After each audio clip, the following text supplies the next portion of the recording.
যদি বিসংগতি হয় সেইটো ইমিডিয়েটলি আমি মানে ইয়াত চাই শুদ্ধ কৰি দিওঁ সেইটো আমাৰ কাৰণে মানে কি হয় বৰ বেছি 1 ঘণ্টা 1.5 ঘণ্টাৰ কাম হ'ব যদি কিবা বিসংগতি থাকে এইবাৰো এইচএছৰ ফলাফলত চৰম বিসংগতি পুনৰ বিতৰ্কত শিক্ষা সংসদ বাৰে পাছি বুলিৰে উচ্চতৰ মাধ্যমিক চূড়ান্ত পৰীক্ষাৰ ফলাফল ঘোষণা কৰিছে শিক্ষা সংসদে গণিত বিষয়ত অৱতীৰ্ণ নোহোৱা পৰীক্ষাৰ্থীও পালে নম্বৰ শিলচৰত কেইবাখনো শিক্ষানুষ্ঠানৰ শ শিক্ষাৰ্থী অনুত্তীৰ্ণ হ'ল ইংৰাজী বিষয়ত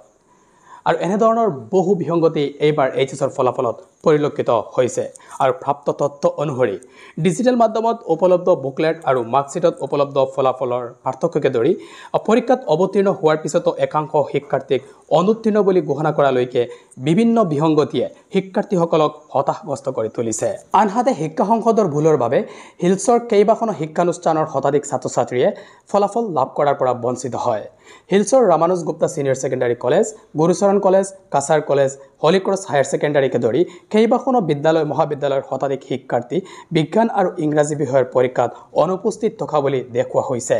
যাৰ ফলত তেওঁলোকে আন বিষয়সমূহত ভাল নম্বৰ লাভ কৰা সত্ত্বেও সামগ্ৰিকভাৱে পৰীক্ষাত অনুত্তীৰ্ণ বুলি ফলাফল প্ৰকাশ পাইছে ইতিমধ্যে শিক্ষাৰ্থীসকলে অধ্যক্ষৰ জৰিয়তে শিক্ষা সংসদলৈ আবেদন পত্ৰ প্ৰেৰণ কৰিছে এই ঘটনাক লৈ ক্ষোভ প্ৰকাশ কৰিছে অখিল ভাৰতীয় বিদ্যাৰ্থী পৰিষদে ছাত্ৰ সংগঠনটোৱে শীঘ্ৰে শিক্ষাৰ্থীসকলৰ সমস্যা সমাধান কৰিবলৈ দাবী উত্থাপন কৰিছে এই দাবী পূৰণ নহলে তীব্ৰ প্ৰতিবাদী কাৰ্যসূচী ৰূপায়ণ কৰাৰ হুংকাৰ দিছে অখিল ভাৰতীয় বিদ্যাৰ্থী পৰিষদে ইপিনে এইচএছৰ ফলাফলত যিসকল ছাত্ৰ ছাত্ৰীৰ বিসংগতি পৰিলক্ষিত হৈছে সেই ছাত্ৰ ছাত্ৰীসকলে কিদৰে শিক্ষা সংসদৰ সৈতে যোগাযোগ কৰিব লাগিব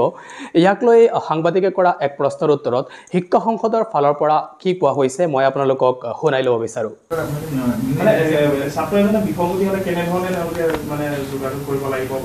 বিসংগতি হলে তেখেতে চাওক এটা ল'ৰা ছোৱালীৰ ৰিজাল্টটো কেনেকৈ চাব ৰিজাল্টটো চাব তেখেতে যেতিয়া ৱেবছাইটত তেখেতৰ roll number registration number session এইকেইটা দিয়াৰ লগে মাৰ্কশ্বিটটো পাব মাৰ্কশ্বিটটো তেখেতসকলে চাব তেখেতৰ মাৰ্কশ্বিটটো প্ৰপাৰলি জেনেৰেট হৈছে নে হোৱা নাই যদি মাৰ্কশ্বিটটো প্ৰপাৰলি জেনেৰেট হোৱা নাই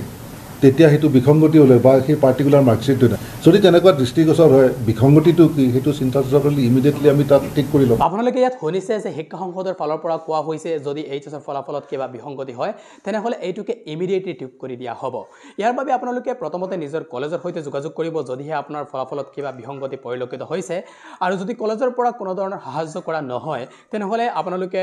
কেইবাজনো ছাত্ৰ ছাত্ৰী যদি একগোট হৈ গুৱাহাটী যাব পাৰে আৰু শিক্ষা সংসদৰ দ্বাৰস্থ হ'ব পাৰে তেনেহ'লে মই ভাবোঁ আপোনালোকে সঠিক সমাধান পাবলৈ সক্ষম হ'ব ইয়াৰ উপৰিও যিসকল ছাত্ৰ ছাত্ৰীৰ ফলাফলত কোনো ছাবজেক্টত ভবাতকৈ কম নম্বৰ লাভ কৰিছে সেই ছাত্ৰ বা ছাত্ৰীজনীয়ে মই ভাবোঁ ৰিচেকিং কৰিলে এইটো হয়তো সমাধান হৈ পৰিব আপোনালোকে ফটোকপি উইথ ৰিচেকিং যিটো এইটোৰ বাবে এপ্লাই কৰিলে নিজৰ আনসাৰ শ্বিটটো লাভ কৰিব আৰু দেখিবলৈ পাব আনসাৰ শ্বিটত যে আচলতে আপোনাৰ ভুল আছিল নে শিক্ষা সংসদৰ কিবা ভুল আছিল যদি শিক্ষা সংসদৰ ভুল হয় তেনেহ'লে আপোনালোকে এইটোকে চেলেঞ্জ কৰিব পাৰিব আৰু মই ভাবোঁ ইয়াৰ জৰিয়তে আপোনালোকৰ যিটো নাম্বাৰ বা যিটো অসুবিধা আছিল এইটো সমাধান হৈ পৰিব তো এয়াই আছিল আপোনালোকৰ বাবে এটা জৰুৰী আলোচনা ভিডিঅ'টো সকলোলৈ শ্বেয়াৰ কৰি দিব আৰু যদি চেনেলটো ছাবস্ক্ৰাইব কৰা নাই ছাবস্ক্ৰাইব কৰি ৰাখিব thank you thanks for watching